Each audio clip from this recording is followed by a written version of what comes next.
బయటోడు మతం చూసి చంపుతారు. బయట పాకిస్తాన్ నా కొడుకులు వస్తారు, వాళ్ళు నువ్వు హిందువా కాదా అంటారు, చూస్తారు, చంపుతారు.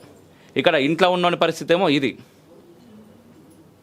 వీళ్ళు మైనార్టీలు కదా, వీళ్ళకి ఏం లేదు కదా, తక్కువ కదా అని చెప్పేసి పోని పోని పోని అని ప్రభుత్వాలు వచ్చినా పోని, రాజకీయాల్లో పోని, స్కూళ్ళది కానీ కాలేజీ కానీ ఎక్కడైనా సరే పోని పోని పోని అనుకుంటా ఉంటే అనవసరంగా ఏం చేస్తున్నారయ్యా అంటే నిజంగా పెద్దలు, ముస్లిం పెద్దలు కూడా ఆలోచించాల్సినటువంటి విషయం ఇది. ఖచ్చితంగా ఆలోచించాలి, ముందుకు రావాలి, మీరు మాట్లాడాలి, మీ వాళ్ళకి చెప్పుకోవాలి, మీరు ఖచ్చితంగా చెప్పుకోవాలనయ్యా.